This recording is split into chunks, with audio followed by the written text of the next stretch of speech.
Hey, welcome back. So I thought we'd do a end of year recap, although we're all the way at the end of January already, but figure at least give you guys a recap on what we're able to get accomplished this year on some of our projects and what the field looks like, and just do a overall update.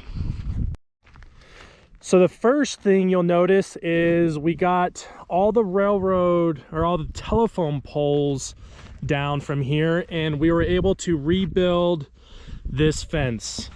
That was a fairly important project, and one of the reasons we needed to get it done is because that fence over there was slick wire fence, and it was letting the calves out, and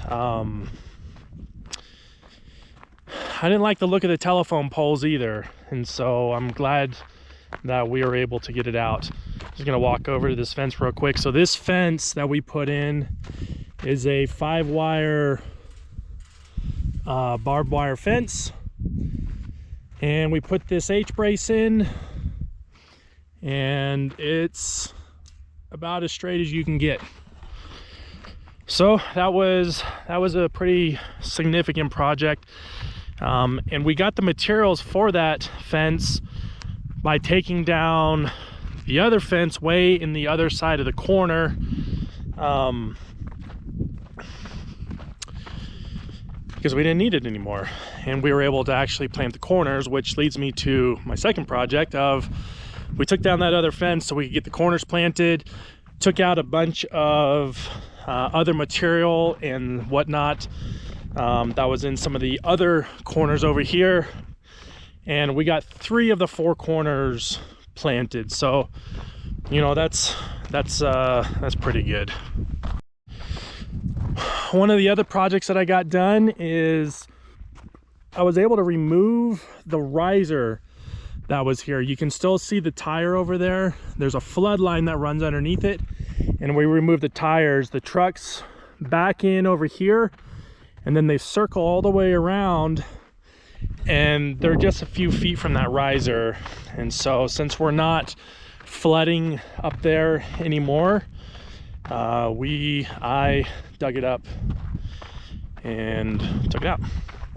All right, so the next project they said we were going to get done is building this this funneling fence, or this crowd fence. And basically what it is we have a square pasture here, or a square holding, I don't know, pen, and it's really difficult to gather the cattle in this pen and then get them into that doorway or that alleyway over there. And so we put a diagonal on it. You can see this fence coming down here and the start of the next one. And I got a video on this project to show you guys how I built this other side. But winter came and I was not able to get the concrete poured, so that's why that video isn't out yet. That'll be out in I don't know, a few months once it warms up. But anyways, we designed this so now when cattle come in, and we're going to build a fence this way, cattle are going to come in and they can come walking up this way. And the idea is, if we have somebody over here in this corner, to put gentle pressure on them, that they'll basically see this in turn, because they're going to move away from the other person, and then they'll funnel in here. And then once I get this other fence line built in, then I'm only having to defend from here to here instead of here to over there. And on camera it may not look significant, but when you've got 150 or 200 calves all coming in here at once, it is significant to be able to control them. And you as the executor, the doer, the guy doing the work, or the people doing the work, is to keep them safe and to be able to control the calves or the cattle in a good, safe manner. And so this is going to allow us to do that. We put up a temporary fence over here, and we ran about 180 calves through here in October, and it worked really, really well. And so once it warms up, like I said, we'll finish this and then we will be able to get this project done. So another project that we got done is we were able to get this pen cleaned out, and we were able to get this pen cleaned out, although I have a little bit of a pile over there that I still got to go grab. But we got that done, and we started on this pen over here. We got about half of it taken care of, which we weren't even anticipating and being able to start on this pen until this summer. And so we're waiting for it to warm up, summer to get here, all that good stuff. And our neighbors are starting to spread manure around. And so Chelsea and I were talking earlier today that if our neighbors are starting to spread manure around, it might be time for us to spread some manure around. And so we may actually start working on finishing cleaning out this pen soon, now that we have the skid steer with heat and all that in it. We can be out of the elements, which is another reason why we bought it, and maybe get a little more progress done in that pen, so we're not having to clean that pen during the summer in the middle of the heat. We can be working on something else. One project I did not finish was getting a roof over the top of the scales. I got the frame up, but I just wasn't able to get there. And I felt some of these other projects were a little more priority than putting up the roof over the scales. So we'll come back to that. That one is on the list, but that was a project I wasn't able to get done. I do think I got all the projects done except for that one that we had identified and wanted to. So upcoming projects for this year: finish this fence line here. We got a couple of T-posts over here to take out. This fence line and this corner needs to come out. And then we're gonna build what we're calling the alfalfa fence. So from here down that way, we're gonna build a fence, and it's gonna separate the production pasture from the alfalfa pasture. And so what'll happen is we got to put some H braces in, and then we're going to put in some gates over here so we can get the tractors in,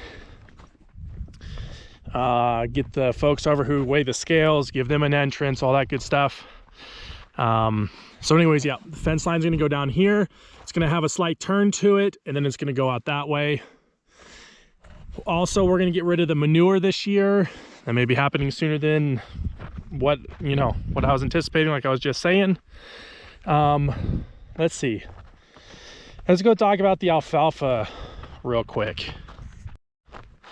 So the alfalfa field we were originally going to use to help supplement our hay when we're bringing calves in, bringing calves out, and potentially over the winter. And we thought that we would be able to generate a surplus off this. We've got about 17 acres being farmed right now in alfalfa, and it's all dormant right now. That's why it looks dead, because it's all dormant.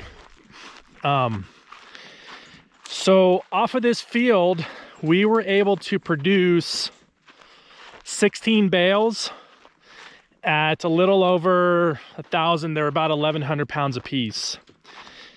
And by the time I paid for all the dirt work and the water and my time, it is cheaper for me to just go buy the hay than to grow it, because I just don't have the economies of scale that the real farmers do. And so we've decided we're just going to let that field go.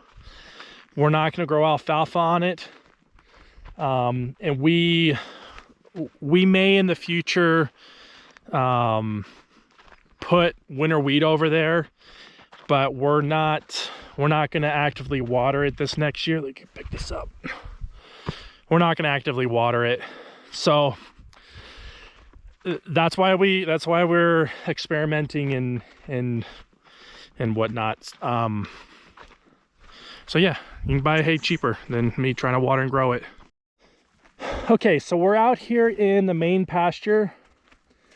If you remember, this used to all be in winter wheat in a sorghum rotation from the previous folks. We have since turned that into permanent pasture. We put together a seed program, got special seed ordered, all that stuff, got it planted. And this is our third year on it, or will be our third time or third rotation being put on it. And although the ground or the grass is dormant, it feels like, or it appears like it is in pretty bad shape. And a couple reasons that I say that. So when you look at the field, you can see we've got blots of grass coming up, but they're not, you know, there's not a plant every 2 or 3 inches. Some places there are. We got good coverage. Some places we don't. We don't have good coverage at all. Also, we noticed through our numbers and whatnot that it took about 110 to 130 days to get our calves up to weight on the permanent pasture versus the 90 to 110 to 115 days it took the calves to get up to weight on winter wheat.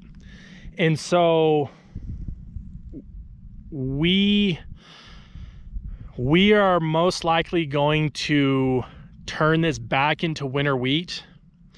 And the strategy behind that is, this is all cool season grass, and it really suffered in the heat. And although we watered it, it just stops growing in the midst of the heat. And so June, July, August, it is rough on this pasture. And so we're going to turn it back to winter wheat. It allows us to water a little bit in the springtime, and then it allows us in the heat of the summer to shut off the water, so we're not battling the heat and evaporation and all of that. Because the winter wheat you put in August and then it matures in June, and so we should be able to get 2 rotations off of that crop. And we're gonna move back into that. We should be able to get our yields back to where we need to, 2 pounds a day versus around 3.5 to 4. That's significant in my line of business. Not having to battle the water in the heat of the summer, that's huge for us. That allows us to take a vacation in the summer if we want to. And the grass just isn't growing like we expected it to. Now, when we come out of this cold, you know, in another 60 days or so, I'm hoping that this grass comes up when we start watering it and we can get some growth on it. But there's a possibility we're not going to be able to put any calves on this pasture until we disc it under and put winter wheat in, which would not be ideal at all. That would be horrible.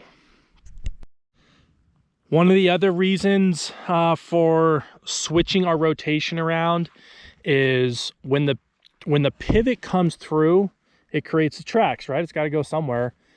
And what happens is it slowly digs down further and further and further and just creates these ruts. Some places they're bad, some places it's no big deal. It's really hard on the machine. If the ruts get too deep, you can start blowing tires, start blowing motors, putting strain on your vehicle.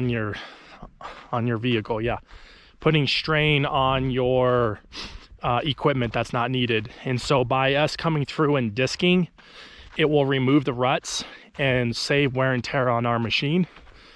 And so that's another reason that we're going to switch over. And with us saving the money, well, let me see how to phrase this.